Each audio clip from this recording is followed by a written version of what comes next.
Bien, hasta la semana pasada, y que de hecho en el examen no entró, para que no sea, digamos, todo lo de la clase pasada que tengan que ver en el examen, pero habíamos visto eh, cómo la identidad va teniendo que modificarse en algunos aspectos respecto al paso del tiempo. Y habíamos llegado a la vejez planteando, en principio, qué implicaba envejecer, ¿no? ¿Qué significaba envejecer desde este autor? Y planteaba diferentes modificaciones que se sucedían en el envejecimiento. Y luego teníamos diferentes perspectivas o teorías sobre la identidad en la vejez, ¿sí? ¿Qué tiene que ver estas teorías? Digamos, podríamos decir cómo diferentes autores fueron como observando ese cambio, esas diferentes modificaciones, principalmente lo que tiene que ver con la identidad, a través del paso del tiempo. Y en esta última etapa de la vida, que es la adultez mayor o vejez. Habíamos hablado brevemente de, o sea, yo les nombré nada más dos teorías, que era de la actividad y la desvinculación. En realidad, en esa parte del capítulo, porque en realidad es la mitad del capítulo lo que va a hablar de las teorías, va a hablar de la teoría de la actividad, de la teoría de la desvinculación, que son como dos teorías muy antagónicas, obviamente con miradas muy distintas, y que se puede llegar a relacionar bastante con lo que plantea Salvarezza en el texto que ustedes tienen, que es una entrevista. Y luego vienen dos conjuntos de teorías, podríamos decirlo así, que están basadas en pensar el sí mismo desde dos aspectos, ¿sí? Desde el sentido del control que hace el sujeto sobre el ambiente, entonces ahí encontramos la teoría del control personal como principal, pero luego podemos tener un modelo que se llama modelo SOC, una teoría de la selectividad socioemocional y digamos, una mirada apuntando a la autoeficacia. Y por el otro lado, la teoría del sí mismo, que en realidad ese eje, digamos, está planteando cómo el sí mismo, o sea, esa concepción, podríamos decir el sí mismo también, eh, depende de qué autores, tiene como diferentes denominaciones, pero hay dentro de estas teorías del sí mismo, acá me faltó la tilde en sí, está el autoconcepto como una concepción de ese sí mismo y el concepto de identidad también, ¿no? Eh, y cómo ese sí mismo da marco para la comprensión de las experiencias del sujeto. Entonces, en líneas generales, las eh, podemos ubicar como en estos cuatro grupos, pero van a encontrar dentro de la teoría del control personal o el sentido del control, diferentes teorías que apuntan más a este aspecto, y luego en la teoría del sí mismo, autores que van a apuntar, como les dije, hacia el autoconcepto o hacia la identidad. Bien, vamos a avanzar un poquito. No, perdón, cierto que acá lo tenía así. Vamos a avanzar, pero vamos a ir viendo una por una. No la tenía desglosada en esto. Bien, el primero es la teoría de la actividad. En general esta teoría es como la más aceptada en líneas generales porque es una teoría que apunta a justamente a que las personas en la vejez eh, mantengan una actividad, mantengan ocupaciones y que justamente tener un proyecto, digamos, de vida o tener un proyecto respecto a querer hacer cosas, ocuparse de cosas, permite un mejor desarrollo, ¿sí? Eh, Esta teoría se basa en dos hipótesis. Una es que las personas mayores o viejas, como quieran decir, que son activas, que están, digamos, abocadas hacia una ocupación, hacia una actividad, van a estar más satisfechas y mejor adaptadas al medio que las personas que no tienen actividades o no se sienten de alguna manera ocupadas en algo. Y por otro lado, otra de las hipótesis plantea que las personas mayores pueden sustituir las diferentes pérdidas de roles que se va teniendo en una sociedad a partir del paso del tiempo por otros nuevos roles, eh, buscando mantener su lugar dentro de la sociedad. O sea, que hay una capacidad de poder modificar los roles que actualmente tienen en función de poder sentirse parte de esa sociedad y básicamente sentirse útil, ¿no? Sentirse activo, útil. Hay tres tipos de actividad como importantes que va a destacar Jacob, es la informal, que es la que suele hacer, digamos, el sujeto con amigos, con vecinos, juntarme a, no sé, a jugar a algo, juntarme a ayudar a algo del barrio, hacer de, no sé, de ayudar en alguna actividad que se plantea para el barrio, en la ciudad, lo que fuera que en donde están los sujetos, ¿no? Pero siempre más desde el punto de vista de un entorno más amistoso, con quienes uno obviamente, en todos estos aspectos ahí se establecen vínculos, pero lo que voy es con personas más cercanas, ¿no? Amigos, vecinos, en donde haya cierta cercanía. Luego la formal, que sería una actividad en donde ya estaría nucleado dentro de algún voluntariado o algún espacio sociorecreativo, como buenos centros jubilados o alguna ONG, partido político, lo que quieran, digamos, en donde el sujeto sienta que está nucleado por una organización formal, en donde se sienta obviamente partícipe, útil y puede llegar a plantear diferentes actividades en donde puede llegar a realizar. Y la solitaria, que si bien no está mal, porque es una actividad y está bueno que lo pueda plantearse también como parte, digamos, de este tipo de teoría y de búsqueda del sujeto de mantenerse en la sociedad activo, pero sí lo que tiene como un poco de contra es que justamente no se da con otros, entonces vuelve como un poco más hacia la individualidad. La solitaria lo que es, digamos, a lo que apunta es actividades que se hacen de forma totalmente independiente, pero que no se hacen con otros, o sea, cuidar a los nietos, cuidar la casa de alguien, no sé, alguna actividad de ocio que uno lo haga de forma solitaria, no sé, voy a natación, voy a hacer gimnasia, salgo a caminar, actividades que hago en lo cotidiano, no sé, tejer, bordar, lo que fuera, pero que no lo hago en conjunto con otros, sino es que voy a un lugar en donde estoy tejiendo, o estoy bordando, o estoy cosiendo con otras personas, digo yo eso porque, bueno, se me ocurre a mí en este momento, porque después de millones de otras cosas, dije estas tres, no porque necesariamente puedan o tengan que hacer eso, se me venían a la mente esas cosas.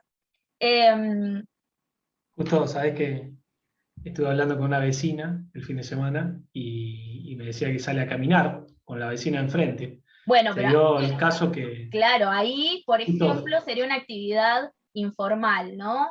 Es por ahí algo que podés hacer ya no es en solitario, sino que ya es justo coincide con otra persona y entonces tal vez, pongámosle, puede llegar a suceder que haya otra persona que se sume y entonces se empieza a hacer como un poco más un grupo y no tan en solitario.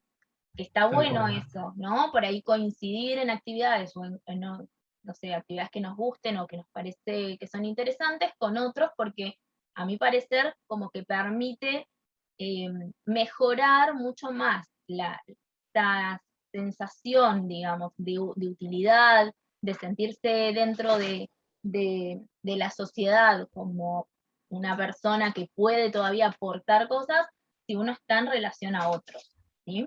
Tal cual.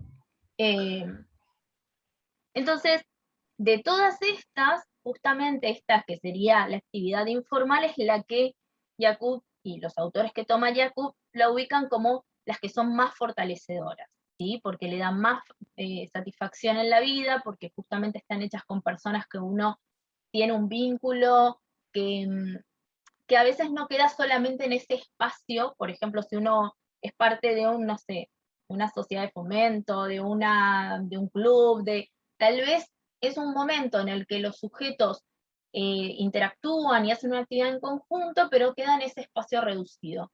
En cambio, cuando uno lo hace con amigos y con vecinos, se amplía, digamos, esa actividad a diferentes momentos de la vida. Ya no es que es el momento que estamos haciendo una actividad en el que compartimos cosas con otros, sino que empieza a hacer, digamos, algo que va más allá de esa situación. Pero lo que pero no, en realidad, y lo que plantea en relación a esta cuestión de la teoría de la actividad, es que de alguna manera lo que se empieza a observar digamos, en esa etapa en la que empiezan a, a unirse a otros sujetos de su misma edad, que empieza a crearse como una subcultura de la vejez, dice Jacob. ¿En qué sentido? En el que en ese periodo empiezan a encontrar los sujetos digamos, de edades similares, intereses que son similares y formas de ver la situación de que son similares. Eso también hace que haya mayor interacción entre los miembros, porque obviamente hay similitud en cuanto a la edad, hay, digamos, una cuestión también generacional que les permite tener una mejor identificación entre ellos. Lo que encuentro también desde este punto de vista es que en diferentes estudios se ve que hay como mayor afinidad entre las personas que, digamos, tienen sus edades parecidas, o sea, a partir de mayores de 65 años empiezan entre sí a tener mayor afinidad, porque nosotros en diferentes momentos de la vida lo que nos va sucediendo es que podemos tener como grupos en los que, o sea, un grupo de trabajo puede ser un grupo de personas de diferentes edades o de edades muy distintas a la nuestra. Pero lo que encuentra Jacob, o lo que mejor dicho los autores que toma Jacob, es que hay mayor afinidad en personas de mayores de 65 entre sí, en función también a esto, a la generación, digamos, al nivel generacional. Y, y bueno, y obviamente buscan vincularse entre sí mucho más que con otros grupos o con grupos etarios, digamos, diferentes. Así que bueno, en este aspecto de la teoría de la actividad me parece súper interesante, porque lo que plantea justamente es esto, una mirada mucho más positiva, digamos, de esta etapa, en la que el sujeto no queda porque terminó su trayecto laboral, porque ya está jubilado, el sujeto queda totalmente sin ningún tipo de ocupación en la cual invertir su tiempo o dedicar su tiempo, sino que al contrario, uno debe buscar la manera en que esa actividad se dé. Vamos a ver después con Salvarezza que vamos a encontrar algunas similitudes en este aspecto. Después está la teoría de la desvinculación. La teoría de la desvinculación, como les dije la semana pasada, es totalmente opuesta a la teoría de la actividad. La teoría de la desvinculación tiene una mirada de la vejez en la cual apunta justamente a ese aspecto del sujeto en el cual el sujeto se retrae mucho más, se aleja de la vida social, buscando quizás centrarse mucho más en aspectos propios o intereses propios, individuales, personales. La teoría de la desvinculación también tiene una base muy fuerte de una sociedad más capitalista, obviamente más industrial, más desde un aspecto económico en el cual el sujeto y la vida social del sujeto está muy relacionada con lo laboral. Entonces, con la jubilación, con la salida de ese mundo laboral, empieza a transitar el sujeto un momento, una etapa en la cual poco a poco se va, digamos, individualizando mucho más de lo que estaba en otros momentos. Y esto que ellos plantean como que, bueno, hay una disminución del contacto social, sería un proceso totalmente deseable y normal. No es que se produce porque la sociedad no le da posibilidades, sino que los sujetos eligen, desean eh, retraerse o buscar cuestiones mucho más individuales que sobre la social.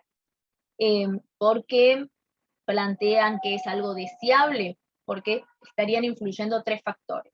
Uno es la pérdida de roles, ¿no? La pérdida de una posición dentro de la sociedad, como por ejemplo la jubilación, o por ejemplo las pérdidas, ¿no? También de quizás la pareja, o ante la pérdida, digamos, uy, se escucha mucho ruido de fondo, la pérdida de roles de cuidado, digamos, en cuanto a los hijos, nietos, porque quizás ya no es necesario. Por otro lado, otro de los factores es que hay un aumento de la conciencia de que el tiempo es limitado, que el futuro es limitado, entonces esta cuestión de ser más conscientes de que la muerte es inevitable hace que el sujeto deje de pensar tanto en lo social y empiece a centrarse más en sus propios intereses y en sus propios gustos, en evitar ese contacto con los otros o en alejarse digamos, de ese contacto con los otros para poder empezar a hacer cosas que les guste, cosas que desean, teniendo en cuenta el poco tiempo que queda para la muerte. Y en tercer lugar, desde el punto de vista biológico, porque empieza a suceder en esta etapa una disminución de las capacidades sensomotrices, de las capacidades físicas para llevar adelante un montón de actividades que hacen que el sujeto empiece ante esa situación a evitarlas por no poder hacerlas. Entonces, lo que plantea esta teoría de la desvinculación, que es una teoría que es bastante controvertida, digamos, sí, controversial, en el sentido de que la gran mayoría de los autores no están tan de acuerdo con esto porque, mm, digamos, es desde un punto de vista bastante limitado eh, y desde estos aspectos como un poco con cierto sesgo, les diría, estos aspectos que plantean como factores que dan cuenta de la desvinculación, pero lo que plantearían es que esta desvinculación tiene un fin adaptativo. Entonces, bueno, obviamente muy criticada, no es una teoría que en general se tenga en cuenta, pero no quiere decir que muchos autores o muchos eh, investigadores de la vejez no vean con estos ojos esa etapa, ¿no? Salvarezza, yo les decía la semana pasada, Salvarezza justamente plantea, no está quizás tan explícito en el texto que ustedes lo tienen, pero sí él ha planteado esto de decir, bueno, como si el sujeto buscó durante tanto tiempo ser un ser social, ¿no? En un proceso de socialización primaria y secundaria, va a querer en la vejez retrotraerse y centrarse en una individualidad donde los demás o hacer cosas con otros no le interese para nada. Entonces, realmente esta teoría de la desvinculación hay que leerla en función también, me parece, del contexto. No sé si hay una cuestión adaptativa, esto es una mirada obviamente totalmente propia porque no comparto para nada la teoría de la desvinculación. Me parece que tiene que ver con las posibilidades y con los valores. Vamos a ver un poquito más adelante también esto de lo que es valioso para una sociedad. Si vive una sociedad en donde ser productivo a nivel laboral y a nivel económico es un valor muy importante y uno está en una etapa en la que uno no es productivo, sino al contrario, es un sujeto pasivo de la economía, posiblemente eh, aparezcan más estas sensaciones, estos pensamientos respecto a retrotraerme, individualizarme. Me parece que esto que lo marca la teoría de la desvinculación como una cuestión muy personal de cada sujeto, está en realidad relacionada con el contexto social en el que esos sujetos están, ¿no? Es que me parece que no se trata solamente de algo que pareciera que aparece en cualquier lugar y en cualquier contexto.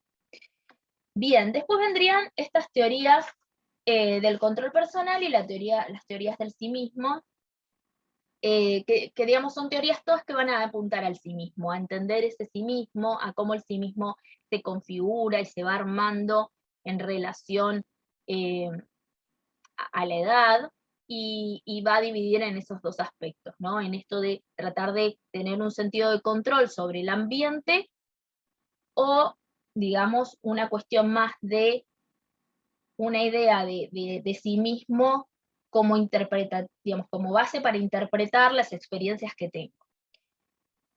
¿Hasta acá alguna pregunta? ¿Alguna acotación? Yo aprovecho, me tomo un matecito, ya no me queda nada, pero así, bien. Bueno, avanzo un poquito. Perdón. Sí, Con sí, respecto a Natalia. con respecto a la desvinculación, Sí. tampoco es como que estoy muy de acuerdo, porque en realidad uno toda la vida, en todo el proceso, en todo el trayecto de la vida, uno trata de vincularse. Pueden cambiar los vínculos, pero no haber una desvinculación completa, porque si no, es como que dejamos de ser un ser social. O sea, uno se puede vincular con gente de otra edad, de otro círculo, de otras cosas, de otros gustos, pero la desvinculación me parece que no. Yo no estoy de acuerdo, ¿no? No, claro, por eso aclaraba que si bien los investigadores que apuntan a dar como sustento a esta teoría, es una teoría que es muy crítica, digamos, o sea, perdón, muy criticada, no muy crítica, muy criticada. Digo, por eso aclaro, no es que esté de acuerdo, las planteo porque la plantea obviamente Jakub, y porque también Salvarezza da cuenta, Salvarezza tampoco está de acuerdo con esta teoría, al contrario, pero eh, es digamos, Salvarezza lo planteaba como la teoría del desapego, ¿no? Que durante muchísimos años en Estados Unidos proliferó muchísimo esta teoría de que las personas viejas, las personas mayores, buscaban alejarse, como en una búsqueda de desapego del otro, eh, y que estaba justificado por esto, por la edad, por el momento evolutivo, y me parece que ahí obviamente es lo que vos decís, o sea, uno no busca vincularse siempre, o sea, realmente, obviamente que todos tenemos momentos en los que no queremos estar en sociedad todo el tiempo, no es que todo el tiempo estamos queriendo, hay personas que sí, hay personas que no, las personalidades cambian, y van siendo también, digamos, en función de la edad, y las personas son distintas, pero es real que me parece que tiene que ver con un contexto, con lo que es valioso para ese contexto. Entonces, si vos en un contexto es muy valioso ser productivo laboralmente y de golpe te quedaste sin trabajo, es lógico que, y si lo social está todo relacionado a lo laboral, a ser productivo, y no hay espacios que te permitan poder pensar en que podés seguir siendo productivo más allá de lo laboral, posiblemente aparezcan más estas sensaciones que si el contexto te diera otras posibilidades. Entonces digo, bueno, en este sentido, me parece que también con el tiempo hay algo que se fue generando como distinto. No es lo mismo las personas que ahora tienen, no sé, 70 y pico, 80 años, cómo veían la actividad laboral, cómo se la ve hoy en día. No sé, yo tengo como el registro de mis abuelos o bisabuelos que por ahí tenían un trabajo que era el mismo trabajo durante toda su vida laboral, y que eso generaba un gran sentido de pertenencia con el trabajo y con el entorno del trabajo. Cuando quizás no, la movilidad laboral que hoy en día existe y que a veces es como bastante pronunciada, eh, no se daba tanto en otros momentos. Me parece que eso también hacía que no se diera como ese ejercicio, por así decirlo, de ir modificando contextos en los cuales uno nuevamente tiene que volver a vincularse, nuevamente pensar nuevas estrategias para vincularse, que yo creo que en los últimos varios años, digamos, de lo que va en la sociedad, esta movilidad que se está teniendo a nivel laboral, hoy estar 20 años en un trabajo es muchísimo, las personas tal vez no duran tanto en los trabajos, no porque no puedan durar tanto, sino porque buscan nuevos trabajos que les permitan progresar o nuevos proyectos, y eso también permite una mirada distinta con respecto a la vejez, porque si uno entiende que la vida laboral formal, ¿no?, es solamente un aspecto de nuestra vida y que podemos generar nuevas cosas, la mirada posterior, digamos, luego de la jubilación, no va a ser igual que la mirada de que tenían las personas en otras épocas. Me parece que eso también sucede. Profe. Hola Cristina, sí, decime. Hola, ¿qué tal? Sí, justo estaban hablando de todo esto y recordaba, ¿no? Mis abuelos, mis padres, todas las personas que fueron pasando, desapareciendo en la vida. Ellos tenían otra forma de vivirlo. Pero tenían sus vínculos en el trabajo, en lo que sea. Lo que pasa me parece que quizás nos pase a nosotros, o quizás nos llega un momento en el que uno ya no genera nuevos vínculos, entonces todos los otros vínculos los va perdiendo y te queda solo la familia y el vecino de al lado. Entonces eso los hace desvincularse, no generan nuevos, no están acostumbrados, ya llega un punto en el que no empiezan a socializar de nuevo con todo el mundo. Claro, O sea, yo ni hablemos entiendo. de mis abuelos, pero mis viejos no conocen bueno, mi mamá que quedó, no conoce a sus vecinos nuevos, o sea, conoce Claro. a los que estuvieron toda la vida, pero no sale a socializar con los nuevos. Claro. Bueno, Claro, pero eso es muy normal, me parece, perdón, Analía, me parece que eso es muy normal en lo que es el conurbano y demás, porque en Capital las personas del mismo edificio no conocen al que vive en el piso de abajo, a no ser que vayan a una reunión de consorcio. Claro, Sí. pero quizás sociabilizan en otro lado y no en el barrio. Claro, yo aportaría desde mi mirada de que yo lo noté ahora en pandemia, que había un centro de jubilado a la vuelta de donde yo trabajo. Esto surge que ellos no se pueden juntar. En el 2021 notaron entre ellos que no se sentían bien, no se podían vincular, no querían hablar por teléfono. Y una de ellas se le ocurrió, enfrente de donde yo trabajo, estaba vacío el local, preguntarle a la señora si le alquilaba el local. Bueno, se los alquiló, se juntaron, ponele unas 6 personas, que empezaron a tejer, a charlar, y tenían las puertas abiertas del local donde habían alquilado por la pandemia, ¿no? Cuidándose. Y resulta que ahora lo que hicieron es la gente empezó a preguntar y empezaron a enseñarles a tejer, a gente muy joven, a chicos, a bordar y todo ese tipo de cosas. Y que está lindo, que me encanta, lo veo día a día y cómo cada día progresan. Y ahora ya no les interesa el centro de jubilados, sino esto de vincularse con chicos de corta edad, como gente de la misma edad y gente casi como si fueran sus propios hijos, ¿no? Porque hay muchos adolescentes, sí, pero porque, también. A ver, me parece por lo que vos planteás en el ejemplo, lo que también empezaron a quizás a darse cuenta era de que podían generar aprendizajes, digamos, hacia los otros, y esto es un poco lo que Erikson es un autor que plantea, que ¿no? Algo que en la adultez predomina esta idea de la generatividad, de poder generar cosas, hacer cosas para los otros, poder sentirme útil y de poder transmitir lo que sé. Me parece que un poco eso que algunos autores solamente lo ubicaban en la adultez, Erikson solo lo ubicaba en la adultez media, y como pareciera ser que en la vejez no tendría que estarlo, porque ya está, porque no es la etapa vuelvo a decir, porque es una mirada también muy centrada, casi siempre esta mirada más de la desvinculación o de la no actividad, por así decirlo, es una mirada más estadounidense. digamos, fue una mirada, porque no digo que actualmente siga siendo igual, pero fue una mirada más estadounidense de cómo se configura esta etapa. Entonces digo, no necesariamente ser útil y hacer cosas tiene que estar pensado solo para la mediana edad o para una determinada edad, sino que dependerá de los recursos, de las posibilidades y de los recursos personales y sociales, ¿no? Digo, porque Claro. también uno puede tener muchas ganas, pero posiblemente si no hay facilidades o posibilidades de un entorno social, quizás Sí. eso no se dé.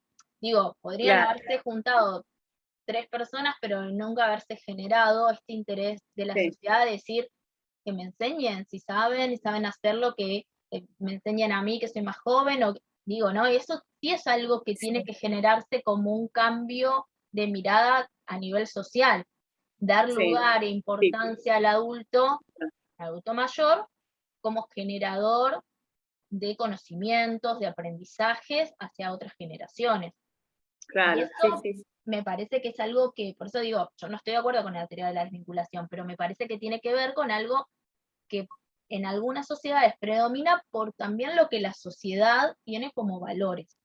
Entonces, si en lo social cambiamos la mirada y la percepción de la adultez mayor, seguramente se van a poder generar modificaciones también de cómo esas personas, o sea, las personas en esa etapa, lo vivencian. Que a ver, y Claro. cómo nosotros vivenciaremos esa etapa dentro de unos años, porque es que en realidad tenemos que pensar, creo que la semana pasada alguien decía como que todos vamos a llegar a viejos, con suerte digo yo, porque la realidad es esa, no sabemos si todos llegaremos o no a ciertas edades, pero Es que verdad. también tenemos que pensar y ser conscientes en cómo nosotros nos gustaría que sea esa etapa, para Claro. nosotros y para nuestro entorno, para las personas que tienen nuestra edad, o sea, para nuestra generación, porque la realidad es esa, es que no es que solamente uno lo que hace en determinados momentos vale solo para uno, es que está marcando también diferencias en relación a los otros y en relación a futuro. Bien, Claro. avanzo un poquito con las teorías del control personal.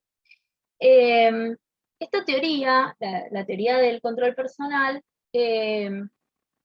lo que plantea, o sea, en realidad yo acá le puse teoría del control personal, pero esto es una de todas las que tienen la mirada puesta en el control que el sujeto ejerce sobre sí mismo y sobre el ambiente.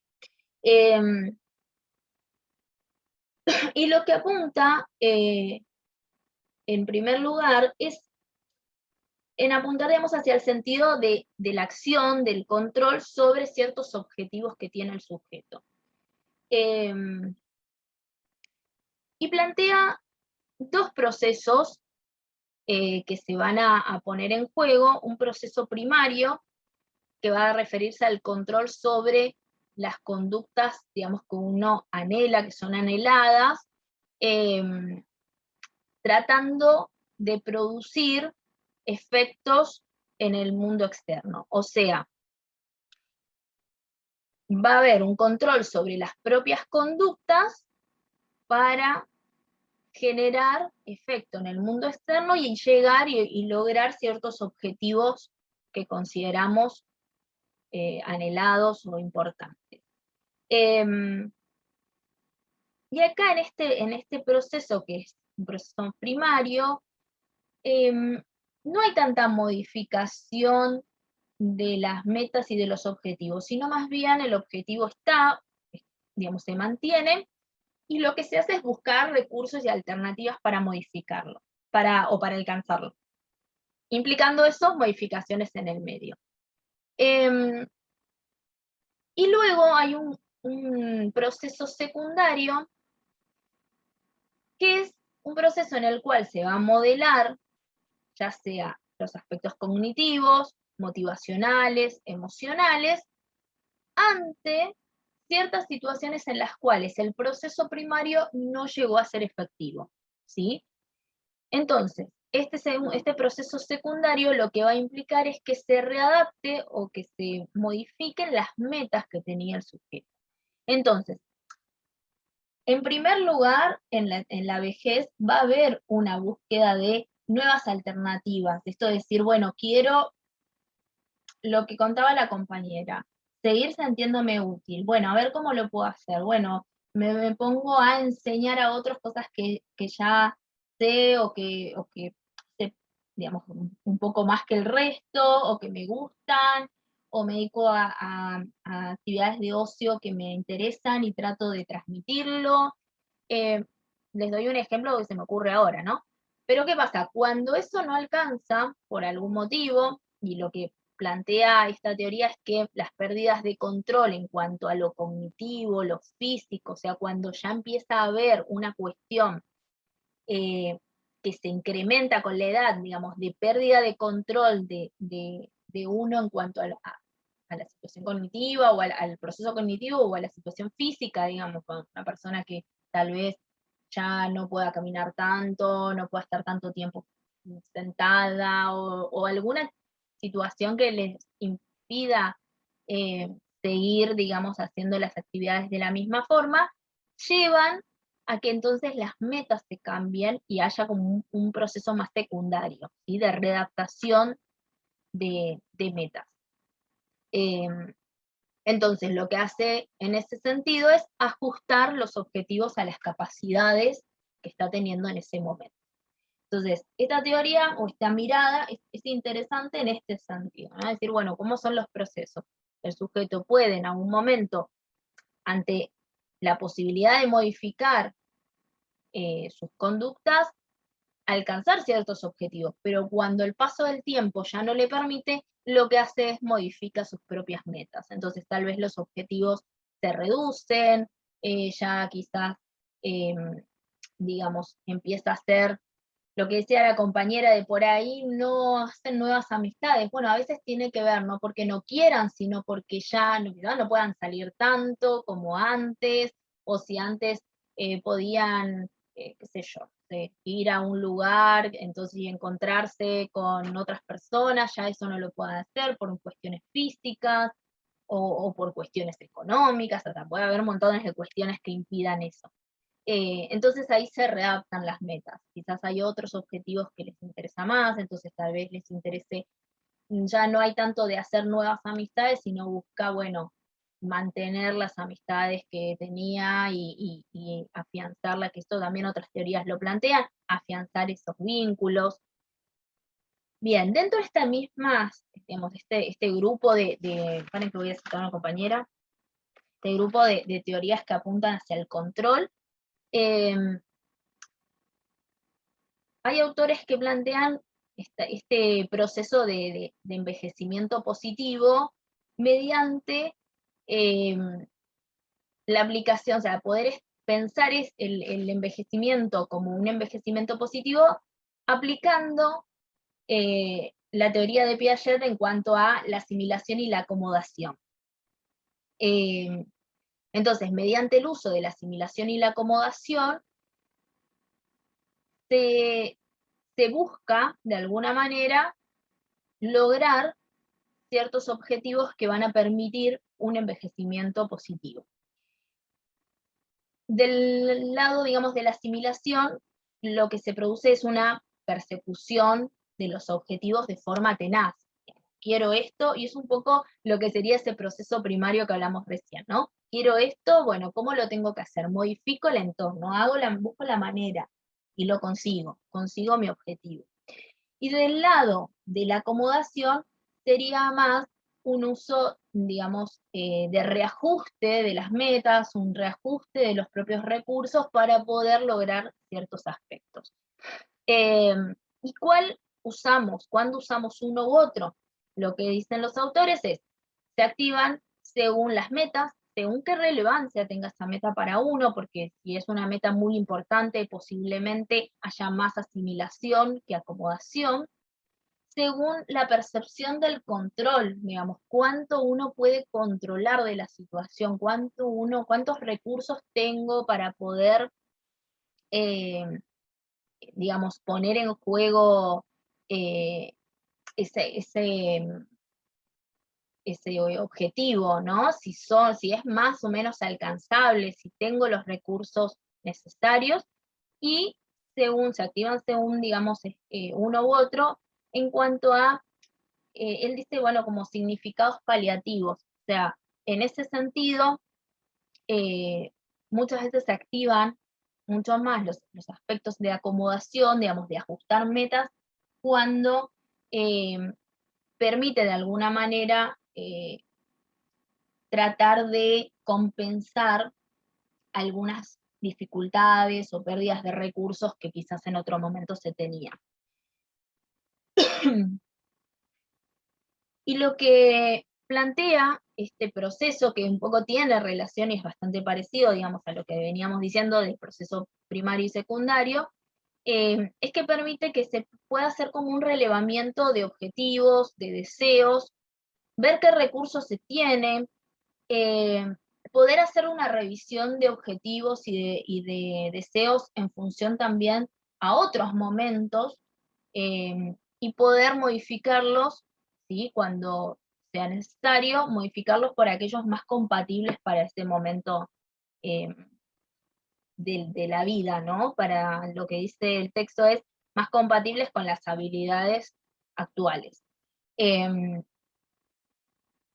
Entonces lo que plantea en esta parte del texto es que cuando empieza a envejecer, o sea, cuando el sujeto empieza a envejecer y cuando más está avanzando ese envejecimiento, empieza a aparecer mucho más la acomodación, la modificación de metas por sobre una asimilación. Entonces, le permite al sujeto seguir sintiéndose parte de, digamos, de la sociedad y sentirse útil y sentirse, porque toda esta teoría del sí mismo también tiene una mirada de poder más desde la actividad que desde la desvinculación, lo que permite justamente es esto, ¿no? De poder reajustar las metas para poder seguir sintiéndome que puedo alcanzar ciertos objetivos y no frustrarme y no angustiarme y sentirme mal por los cambios o el paso del tiempo. Un poco cuando no hay ese reajuste de metas, y realmente hay impedimentos físicos, impedimentos psíquicos también, porque bueno, o impedimentos sociales, lo que puede llegar a suceder es muchísima frustración del sujeto o una incapacidad para poder darse cuenta de esas imposibilidades, y entonces, por ende, se hace muy difícil la posibilidad de alcanzar los objetivos. Así que bueno, en este sentido lo plantea el autor. Después hay un modelo que se llama modelo SOC, que se llama modelo SOC porque cuenta de 3 partes. Entonces lo que plantean en síntesis este modelo es que a medida que envejecemos, lo que hay que buscar es la manera de optimizar los recursos que tenemos. Entonces justamente lo que plantea es que tenemos que poner en juego primero una selectividad, luego una optimización y por último la compensación. ¿De qué se trata? Digamos, la selectividad dice darse cuenta de las oportunidades y restricciones que tengamos en cada uno de los diferentes dominios, ya sea psicológico, ya sea en lo individual, ya sea en lo social, ¿sí? ¿Cuáles son mis posibilidades, pero cuáles oportunidades y cuáles son las imposibilidades o las restricciones que estoy teniendo en ese momento? Luego, optimización es identificar los procesos, digamos, que van a tener que ponerse en juego o van a estar involucrados para ciertos objetivos y tratar de ajustarlos y de refinar de alguna manera los medios para llevar adelante esa búsqueda de objetivos. Y luego la compensación viene un poco al lugar si suceden algún tipo de dificultad o pérdida de recurso que permite de alguna manera modificar, sin modificar las metas, modificar un poco los medios o la manera en que uno va a poner en juego los recursos ante ese objetivo. Entonces, en este sentido, por ejemplo, les pongo un ejemplo, si una persona se anota a estudiar con determinada edad y había hecho una predicción, por así decirlo, de cómo iba a ser ese tiempo de estudio, y llegado un momento empieza a haber dificultades respecto a, no sé, poder irse a estudiar a determinado lugar que está muy lejos, o porque es muchas horas de viaje, y no puede porque se cansa, porque ya físicamente se siente más agotada, sin cambiar las metas. Por ejemplo, puede ser una compensación, es, bueno, busco otro lugar más cerca, y continúo estudiando, pero más cerca de casa, porque bueno, entonces así no tengo que recorrer tantas horas o el trayecto tan largo para poder hacerlo. ¿Se entiende? Esto sería un poco el modelo de buscar cómo adaptarse o a diferentes adaptaciones sin modificar las metas, pero sigue siendo un modelo en donde hay un control del sujeto sobre los objetivos, sobre las metas en esta etapa, pero también sobre sus propios recursos. Y tengo un ejemplo, paren que voy a buscar el libro y les voy a leer. El ejemplo tengo un ejemplo que lo da Jakub, 123. Les voy a leer, porque bueno, no me lo voy a acordar siempre. Dice, al famoso pianista Rubinstein, en una entrevista televisiva le preguntaron cómo hacía para vencer la edad y seguir siendo el concertista de piano número 1 a los 90 años. Este respondió ilustrando este modelo, el modelo SOP. En primer lugar, de todo el repertorio musical he elegido las piezas que más me gustan y con las que me siento más cómodo. Entonces hizo una selección, ¿no? En segundo lugar, practico todos los días las mismas horas, pero como ensayo menos piezas, dedico más tiempo a cada una. De alguna manera optimizó mucho más su propia, digamos, no es que cambió la cantidad de horas que estaba dedicándole, pero sí buscó la manera en que esas horas, al ser menos las cosas que tiene que, digamos, que practicar, cada una lleva más tiempo de práctica. Y por último, cuando tengo que interpretar movimientos que requieren de más velocidad en mis dedos de la que puedo conseguir, hago más lentos los movimientos previos a los más rápidos, para dar sensación de mayor velocidad en esto. Y esto sería la compensación. Que por ahí esto está súper claro en lo que plantea lo que busca, digamos, este modelo es, digamos, buscar un funcionamiento individual que potencie los aspectos más positivos de los sujetos por sobre aquellos que por ahí no están tan, a ver, de una manera tan óptima como lo estaban en otro momento. Luego, dentro de la misma teoría del control personal, tenemos la teoría de la selectividad socioemocional, o TSS. Y entonces en esta teoría lo que apuntan es a que qué percepción tienen los sujetos respecto al tiempo. Entonces, en función de cómo representamos al tiempo que tenemos por delante, vamos a ajustar nuestras metas, ¿sí?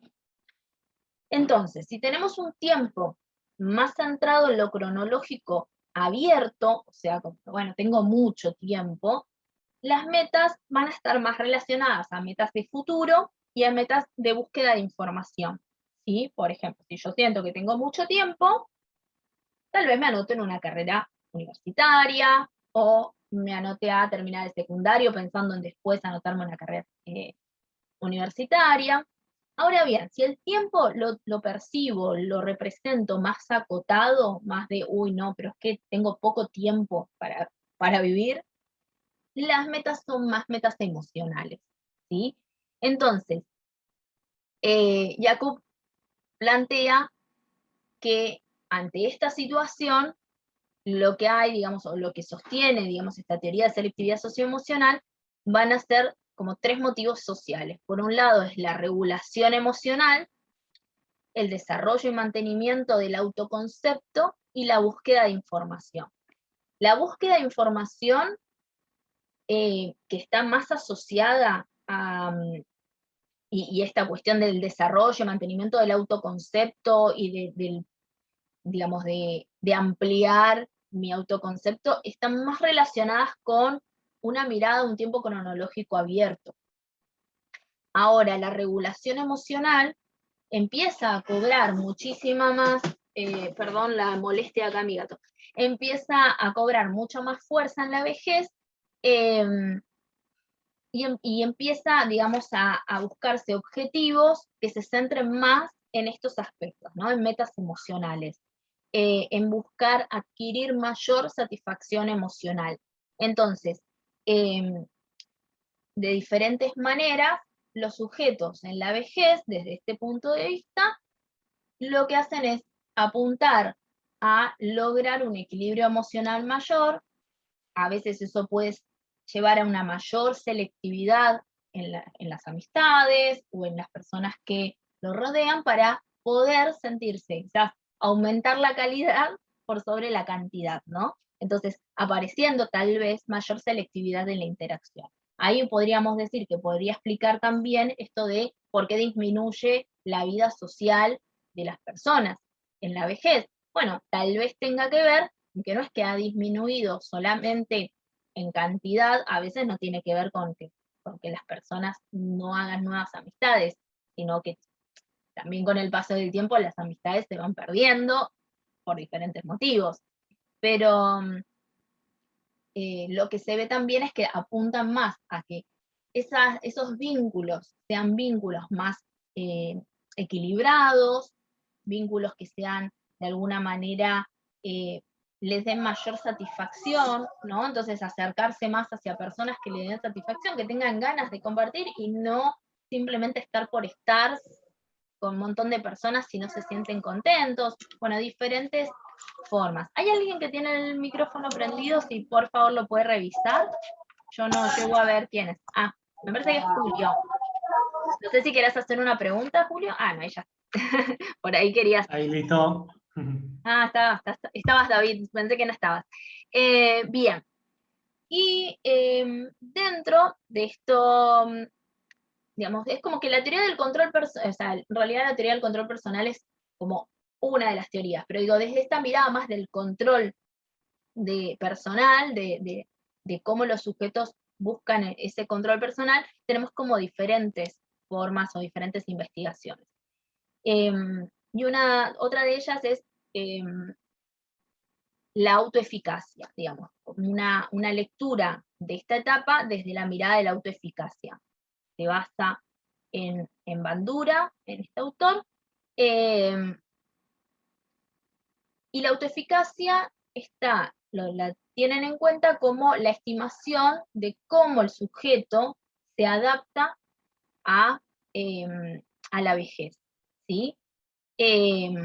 Y tiene que ver con la autoeficacia como con la percepción que cada uno tiene de la eficacia personal que, digamos, que uno tiene ante ciertas cosas. Tiene relación con lo que veníamos diciendo, esto de las metas o los recursos o de cómo yo me percibo. Quizás esta mirada apunta mucho más a esto de cómo hace, qué lectura hace el sujeto respecto a sus propios recursos, y plantean o tienen la creencia de que las personas, digamos, en su habilidad para llevar a cabo con éxito una tarea o una acción, ponen en juego justamente su propia eficacia personal percibida. O sea, si yo ante cierto objetivo no me siento capaz, aun cuando lo sea, posiblemente ese objetivo no lo logre. ¿Se entiende? Entonces va a distinguir tres dimensiones este aspecto de la autoeficacia. El nivel, o sea, qué estimación personal tengo yo sobre la situación y cuál es el mejor rendimiento posible que puedo llegar a alcanzar en ese objetivo o en esa meta o en ese deseo.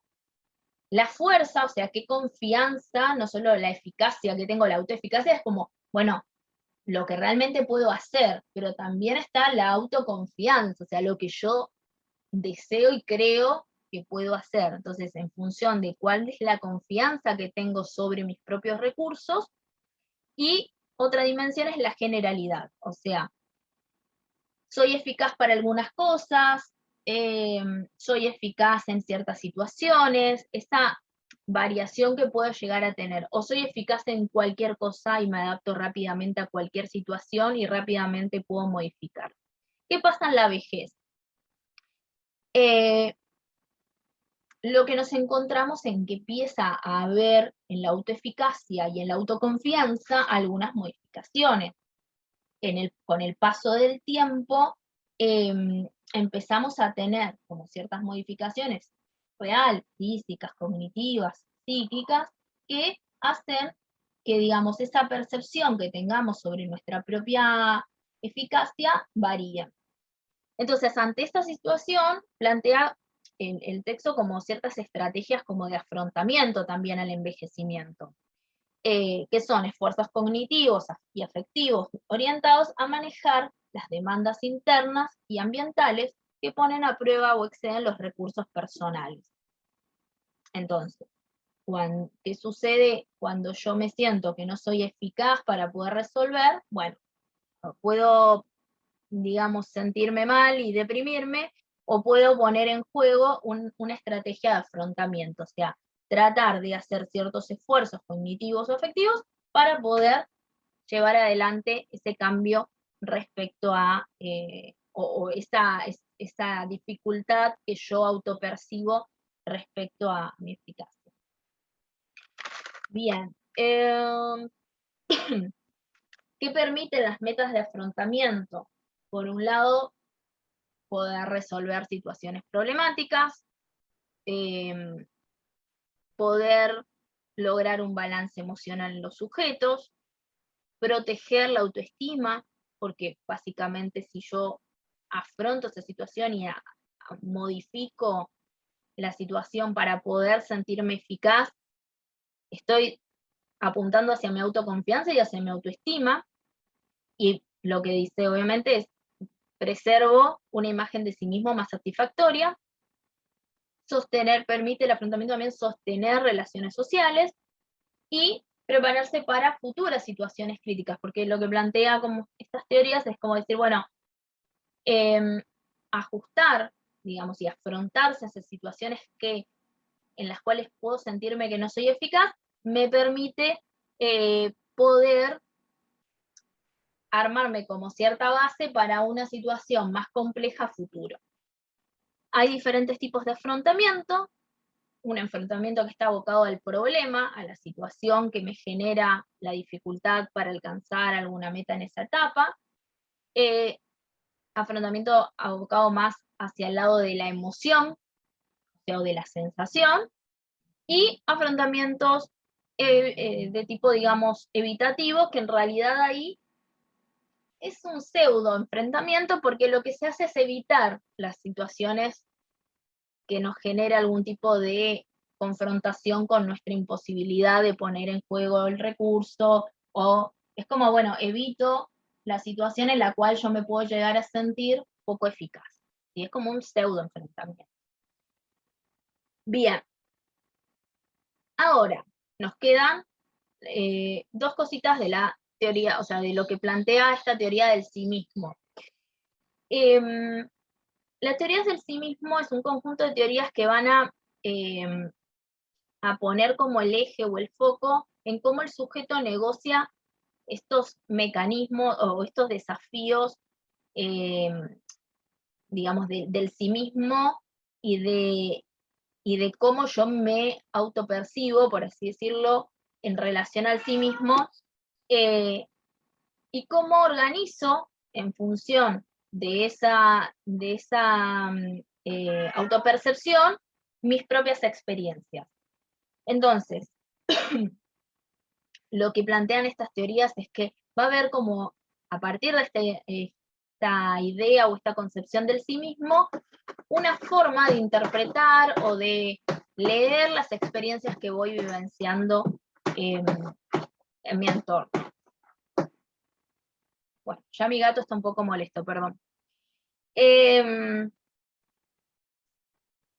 Entonces, apuntan a que hay un, digamos, aspecto que es sumamente importante para poder pensar en cómo interpretar esas experiencias, que es el autoconcepto, ¿sí?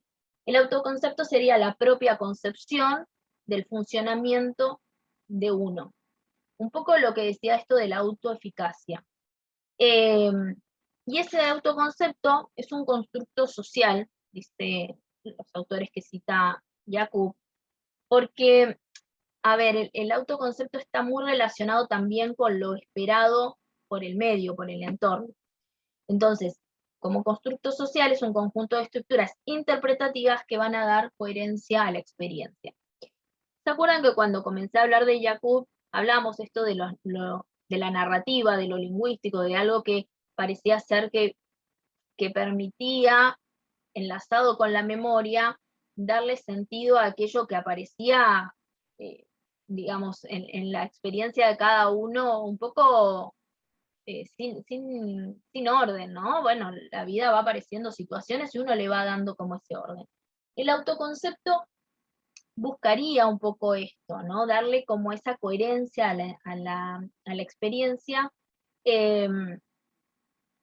Y en respecto a todas las teorías del sí mismo, tal vez no, no hacen tanto hincapié en cambiar las metas o en cambiar los recursos solamente, sino también en algunos aspectos que van a mediatizar en esa relación que el sujeto tiene con el entorno, ¿sí? Y obviamente esos aspectos tienen que ver con la idea del autoconcepto o la idea de identidad, ¿no? Que en algún punto son bastante similares.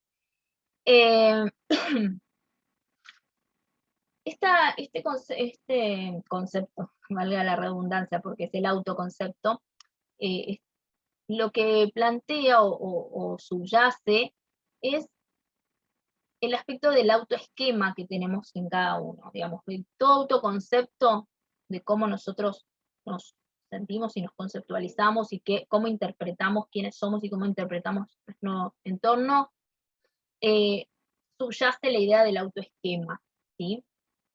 El autoesquema van a ser diferentes representaciones que tengamos respecto del pasado y respecto del futuro, ¿sí? Cómo nosotros nos vemos respecto a las vivencias que tuvimos, pero también cómo nos vemos nosotros a futuro, ¿no? Estos posibles sí mismos, dice la autoría, acá es donde alude a la teoría del sí mismo.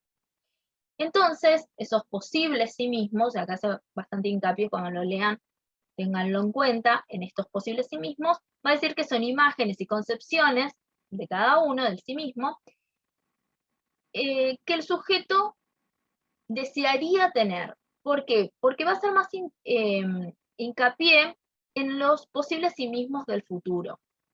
Y en función de esos posibles sí mismos del futuro, o sea, cómo yo me veo a futuro, cómo yo espero ser a futuro, cómo yo creo que voy a resolver las cosas a futuro, subyace estas ideas de lo que yo deseo o anhelo, pero también lo que yo temo, ¿sí? No solamente pienso, bueno, sí, yo a futuro, cuando yo sea grande, o cómo yo pienso la vejez, o cómo yo me pienso cuando tenga 2 años más, 3 años más, en determinada edad, sino también lo que no me gustaría, lo que yo temo, ¿no? Casi siempre a veces está asociado a la enfermedad, está asociado a la imposibilidad, al no poder hacer, al no poder vincularse. Entonces, en este sentido, esta teoría lo que apunta es, ¿qué pasa cuando va avanzando el sujeto a lo largo de la vida, principalmente en la adultez? A medida que vamos creciendo, vamos abandonando ciertos posibles sí mismos, ciertas concepciones que tenemos de cómo nosotros nos veríamos, y empezamos a adoptar otras, ¿sí? En función de las posibilidades que tenemos. Pero los diferentes investigadores descubrieron que, si bien hay reducción de la cantidad de posibles sí mismos o de cómo yo me veo y de cantidades en esto también podríamos asociarlo como cómo yo me veo a futuro en diferentes proyectos, sí hay mayor hincapié a medida que uno va creciendo en afianzar algunos algunas concepciones, algunos autoconceptos, mucho más que los que teníamos en otras edades.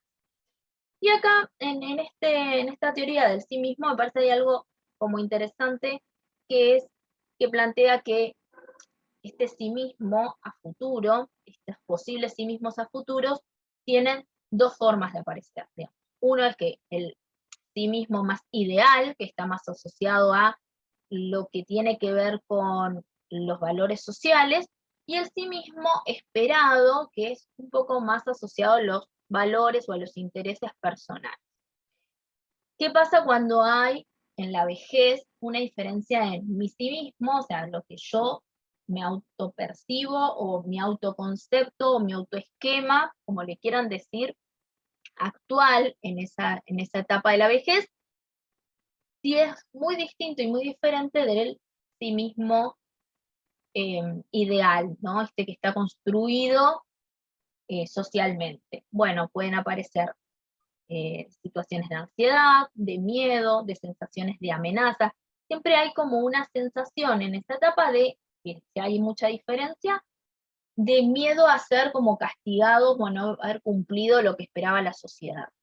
Ahora, si hay diferencia entre el sí mismo actual en la vejez y el sí mismo que yo a futuro esperaba, lo que aparece es más abatimiento, decepción, insatisfacción, tristeza, pero más como una sensación de error de no haber podido conseguir aquello que yo deseaba, ¿no? Entonces, hay como, lo que apunta acá en esta teoría es como que hay una diferencia importante en cómo también se va construyendo a nivel social esa idea, ese autoesquema respecto al sujeto en la vejez, ¿sí? Si ese autoesquema es muy dispar a lo que el sujeto tiene, o sea, muy distinto, también lo que hace es que el sujeto se sienta que no va a poder alcanzarlo, que bueno, es real que cada uno tiene sus posibilidades y sus recursos. Bien, ¿y por qué hace esta teoría del sí mismo? ¿Por qué hace hincapié y considera que es importante estos posibles sí mismos? Porque organizan la experiencia individual, le da coherencia, le da continuidad, porque va enhebrándose a cada una de las experiencias que tenemos son como experiencias totalmente aisladas, entonces los va integrando en un todo. Todas las experiencias que están más relacionadas a mi autoesquema, a cómo yo me percibo, a cómo yo me veía o a ese posible sí mismo futuro que en algún momento pensé, son mejores recordadas y obviamente si las alcanzamos, son mejores recordadas y se procesan mucho mejor. Y la posibilidad, digamos, del autoconcepto y de poder, digamos, hay algo por añadidura que viene ante el análisis de, bueno, de cómo yo me autopercibo y cómo siento que puedo hacer frente, digamos, a esas situaciones. Con ello viene, digamos, con esa reflexión, un autoconocimiento, ¿no? Poder saber, poder tener un autoconcepto de sí mismo implica un autoconocimiento. Entonces, lo que plantea esta teoría es el autoconocimiento nos permite una mejor regulación de los afectos, nos permite una mejor, digamos, una mejor autorregulación del afecto implica mejor vinculación con los otros, mejor disfrute de las actividades, metas que quizás estén asociadas también digamos, a incentivar y a buscar que eso se amplifique. Bien, ¿alguna duda hasta acá? Después tengo algo más que es, dentro de estas teorías que apuntan más a la propia, digamos, concepción del sujeto y de a partir de ahí la mirada de cómo interpretan sus experiencias, la idea de identidad, ¿sí? Voy a hacerle cortita, plantea 3 tipos de identidad, una identidad de asimilación, una de acomodación y una de balance, y toma nuevamente esta teoría un poco lo que plantea Piaget en cuanto a asimilación y acomodación. La identidad de asimilación lo que busca es, a ver, ante situaciones o en la búsqueda de metas o de objetivos o situaciones que van sucediendo, busca la modificación del contexto, pero preservar la identidad, ¿no? No hay tanta modificación de la identidad o de este concepto de identidad que uno tiene, ¿sí? Sino más bien que ante experiencias que puedan llegar a ser discrepantes, trata de modificar la situación del contexto, pero no tanto la modificación de la propia identidad. Ahora bien, cuando eso no funciona, y en lo que plantea el autor es como que se atraviesa, digamos, un umbral límite por algún motivo, y lo que plantea en este aspecto del proceso de la identidad como una forma de pensar o de entender a la adultez mayor, lo que plantea es que en realidad a lo largo de la vida vamos teniendo diferentes experiencias en las cuales nos vamos acercando a la idea o a la sensación del envejecimiento. Ahora bien, no todas nos hacen ruido, como quien dice. Entonces, cuando se pasa como ese umbral, y algo nos hace ruido, y algo nos moviliza, y algo, no lo dice con estas palabras, lo voy a decir como más sencillo me sale, pero digamos, cuando algo moviliza, allí deja de ser una identidad por asimilación, o sea, ya no busco modificar el entorno. Lo que hago es modificar mis propias estructuras para poder adaptarme, para poder lograr de alguna manera incluir eso que generó algún tipo de desequilibrio. Entonces, a ver, uno puede, lo que yo les decía hoy con respecto a esto de, bueno, uno puede hacer alguna actividad física, por ejemplo, de irse a un lugar que está súper lejos, lo va a hacer hasta que en algún momento el cuerpo nos va a decir, bueno, me parece que no porque te cansás demasiado y no podés hacerlo. Cuando uno registra ese umbral límite en donde uno registra que hay algo del cuerpo que ya no es igual y no lo podemos hacer de la misma forma, no sé, el que se va a jugar al fútbol hasta que un momento no pudiste levantarte el otro día de la cama, entonces decís, bueno, capaz que no puedo seguir jugando al fútbol de esta manera. Lo que dice es que allí hay que cambiar, hay que pasar a una identidad de acomodación, en donde lo que hacemos es tratar de este cambio, esta modificación que apareció, de integrarlos a la identidad, pero modificando la identidad, modificando también cómo yo me autopercibo, cómo yo, digamos, tengo la noción de qué puedo y qué no puedo hacer. Y luego viene la identidad de balance, que es un poco una identidad equilibrada, en donde se mantiene este sentido del sí mismo, en donde no hay, a ver, como que no hay una necesidad de hacer ningún tipo de modificación porque el sujeto se siente en relativo equilibrio, ¿no? Un poco. Entonces hay una identidad de balance, sería una entidad a la cual por ahí accedo cuando generé una modificación en el entorno para mantener, digamos, ese equilibrio y apliqué una identidad de asimilación, o hice alguna modificación interna para poder lograr adaptarme a los cambios. Bueno, estos son como las diferentes teorías, las diferentes miradas, tal vez son como un poco para leerlo, porque tiene muchos autores. Los autores que cita Jacob no son necesarios que ustedes se acuerden a la perfección ni nada, pero sí, obviamente, que puedan tener en cuenta, pueden llegar a ser necesario que elijan una de estas teorías para el final. Y voy a decir dos cositas de Salvarezas y cerramos con eso. ¿Alguna pregunta de estas teorías? No. No, perfecto.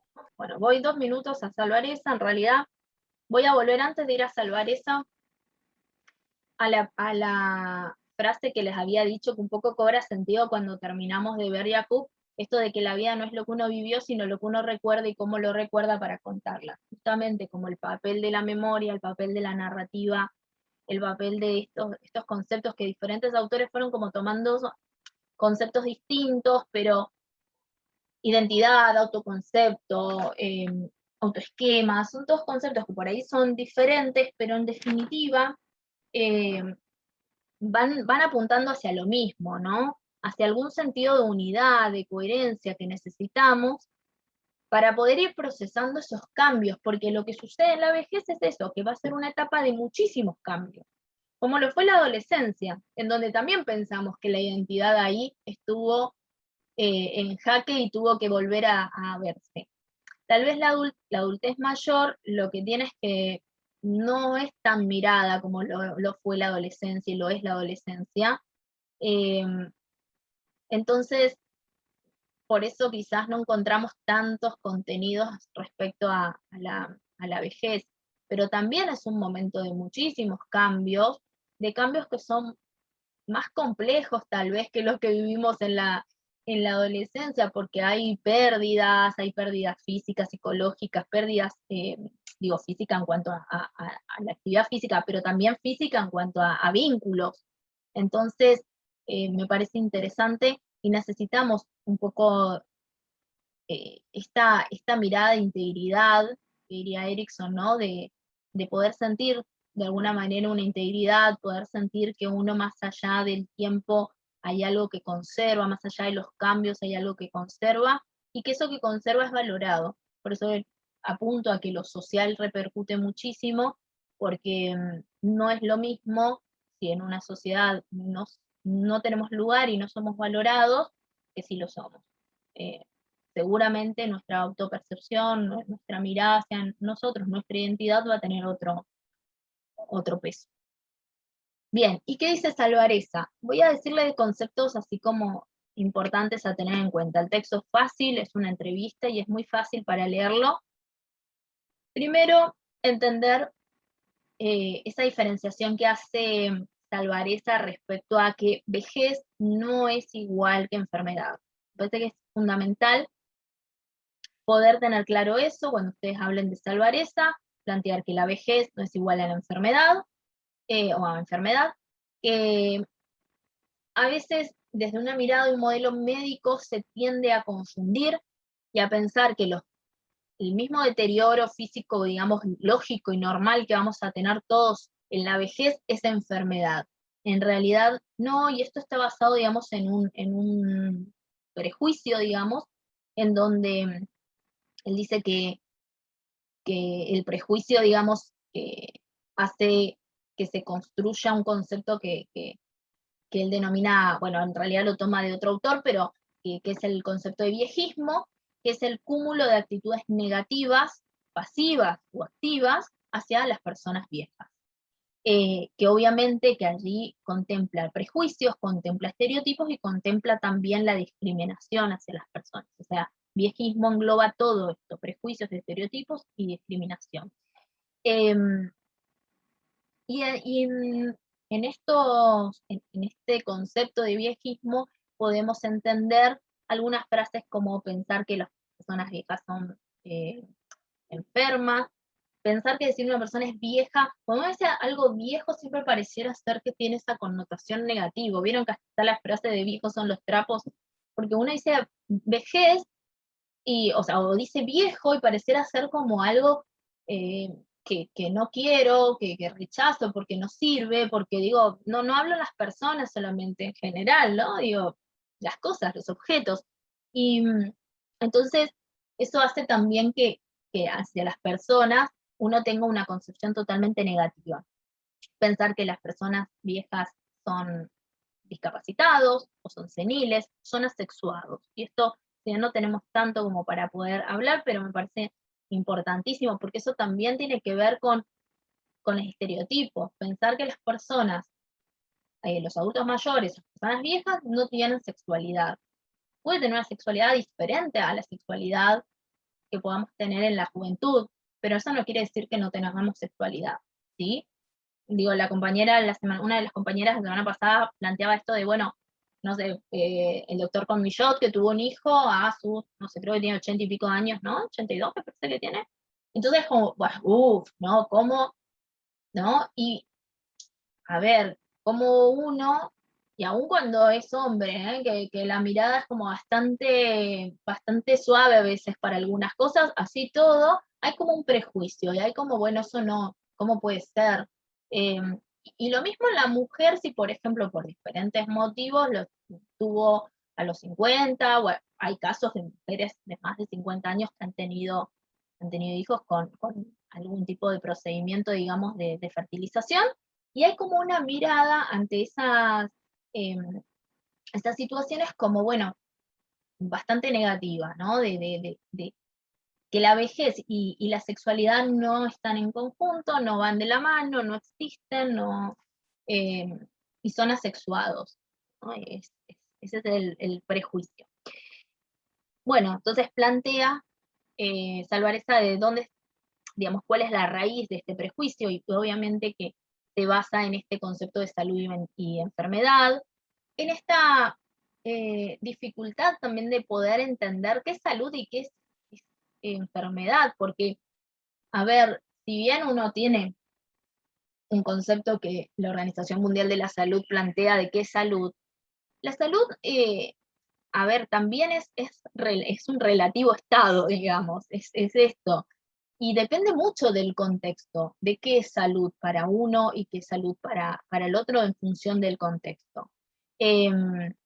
Entonces, me parece importante esto porque eso hace que también la concepción que tengamos respecto a la vejez pueda estar distorsionada. Si nosotros pensamos que salud es poder hacer todas las cosas en determinado tiempo, y no hablo solo con la vejez, porque digo, me parece que esto está para diferentes cuestiones, pero en determinados tiempos, en determinadas velocidades, en determinada forma, y no contemplamos los procesos, no contemplamos la funcionalidad, no contemplamos que por ahí quizás no lo hace en el tiempo que lo hacía cuando tenía 20 años, pero que lo puede hacer y lo puede resolver. Posiblemente nos equivoquemos a la hora de conceptualizar a la vejez, ¿no? Entonces, plantea dos modelos que hacen al concepto de vejez, digamos, o de la mirada, el modelo médico y el modelo funcional. El modelo funcional es el modelo que él aboga más, Salvarezza tiene como una mirada más hacia el modelo funcional, que es, a ver, ¿cuál es el funcionamiento de los sujetos en diferentes áreas? Física, mental, social. Es funcional, tiene un estado, digamos, de funcionalidad adaptable a sus recursos, a sus posibilidades. Bueno, entonces estamos, digamos, dentro de lo que podemos decir que hay un margen de salud y de que no podemos hablar de la vejez como enfermedad. En cambio, desde un modelo médico se tiende a mirar más de presencia o ausencia de enfermedad o de determinadas capacidades en determinados modos. Desde este modelo médico, él hace mucho hincapié en cómo el modelo médico hace también que muchas veces se no se automedicalice, sino se sobremedicalice, perdón, me salió automedicación, no, se sobremedicalice a la vejez tan solo por prevenir, teniendo en cuenta anticipadamente que con los años van a haber situaciones que van a generar algún deterioro. Entonces hay que prevenir de colesterol, hay que prevenir de triglicéridos, hay que prevenir de la presión, David hace un tiempito, después si tenés el videito que me mandaste, David, lo ponemos en Classroom, me parece que va a estar entretenido. David me había mandado un video en el cual un señor contaba que le habían insistido en que vaya a hacerse estudios al médico. ¿Te acordás, David, que me lo habías mandado, que dijimos era muy gracioso para verlo? Bueno, empieza a hacerse estudios. Sí, sí. Después lo comparto. Se murió Don Juan, me parece, o Don Pedro, sí. Sí, y bueno, el señor te fue a hacer los estudios, pues le salió todo, parecía que estaba todo mal, entonces le empezaron a dar medicación aquí y de allá. Le cambiaron la dieta, creo que había sido algo así. En realidad estaba bárbaro, Claro, se pero sentía bien. por prevención, el médico en la primera consulta, después de mucho tiempo, le da una pastillita, no sé qué cosa, para prevenir, digamos. Claro, Y así entra, ese medicamento le cae mal y así entra en una claro. cadena y Y una cuando vorágine. después va a ser más lindo cuando lo escuchen directamente del señor contando esto, un poco en broma, un poco en chiste, un poco en verdad, porque tenía como toda esa cosa de un poco de chiste exagerado y un poco de verdad. Em, claro, empieza con una pastilla, pero termina con 1000 cosas y de pasar de que él se sentía bien y se sentía sano a, eh, a nada. Que básicamente creo que lo terminó como que había fallecido. Em, bueno, el tema era apuntar a esto, ¿no? Decir, ¿cuál es el límite? Y cómo vamos a leer a la vejez. Desde un punto de vista preventivo, ¿hasta dónde? ¿Hasta cuándo? ¿Cómo? Digo, y esto yo me reía de ese video que me había enviado David, y la verdad que también lo viví en mi entorno familiar, en ver esta cuestión de ir al médico y que volver con así un listado de medicación y decir hasta dónde y hasta cuándo y qué tanto de eso tal vez tenga que ver con un cambio quizás de otro tipo, no con medicación, o a veces apuntar, y esto está en el texto de Salvarez, apuntar a veces a cambios que tienen que ver, no tiene que comer con sal, no tiene que, y alejarse mucho de las costumbres de las personas, y muy rápidamente, digamos, pasar a como un montón de restricciones y no poder acompañar al sujeto en ese tránsito, porque es que no es fácil si tenés que dejar de comer con sal y no grasa y diferentes horarios, y realmente se hace muy difícil para el sujeto hacer un cambio de hábito cuando quizás 60 años de su vida o más estuvo con otros hábitos, o dejar de, no sé, de diferentes hábitos que estaba acostumbrado, como, no sé, tomar alcohol o fumar, que uno dice, bueno, es dañino, sí, pero hacer ese tránsito hacia un cambio de hábito es un proceso. Y ahí es cuando me parece que no siempre, desde el punto de vista médico, Salvareza era médico, ¿no? Digo, se dedicó a la gerontología, pero es que, digo, él tenía una mirada médica. Y lo que planteaba era esto, ¿no? De que la medicina tiene que tener una mirada humana también, de poder entender que el sujeto necesita, no solamente necesitamos físicamente estar bien, necesitamos estar bien psicológicamente, necesitamos estar bien socialmente.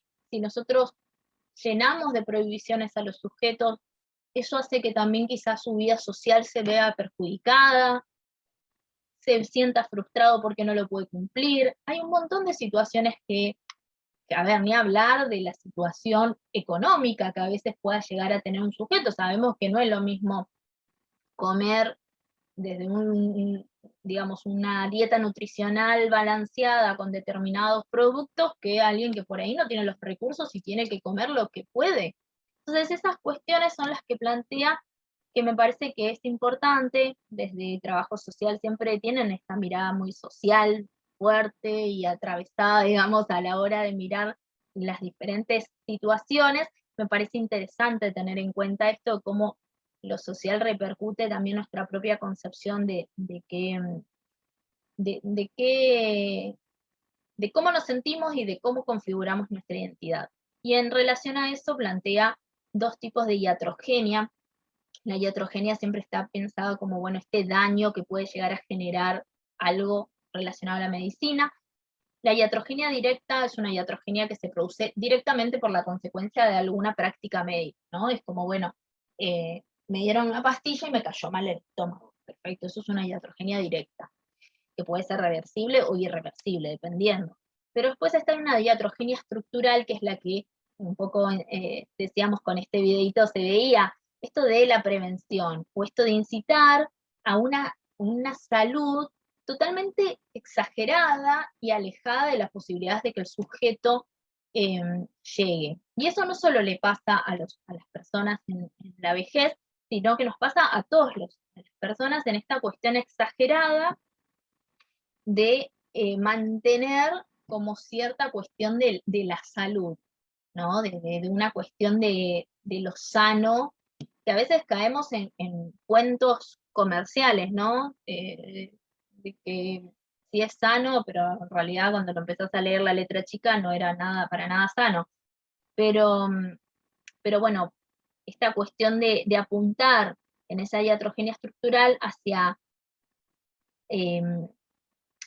a ver, hacia el temor, hacia la dependencia de tener que consumir determinado producto médico, porque si no, no puedo, porque voy a tener algo o me va a pasar algo. No hablo en casos particulares en donde claramente haya una situación, hablo en la generalidad en donde la prescripción es tan solo porque estás en determinada edad. No hablo en casos puntuales, sujetos que, bueno, sí, estudio médico me dio esto, probamos todo y la única opción fue la medicalización. Entonces, lo que dice Salvareza es, la vejez vuelve, así como la adolescencia también fue objeto, y lo es la adultez media también, ¿no? Un mercado de consumo, la vejez también va a ser un mercado de consumo, pero mercado de consumo en cuanto a medicinas, en cuanto a cirugías, en cuanto a buscar, porque no solamente tiene que ver con la vejez en sí, sino lo preparar antes, ¿no? Productos y cremas y lo que fuera para reducir y para contrarrestar el paso del tiempo, y nos llenamos de cirugías, y nos llenamos de cremas, y nos llenamos de cosas que permitan y busquen y lleven a que cuanto menos se note que somos viejos, mejor. Entonces, bueno, en este sentido lo apunta, estos son como los conceptos como principales.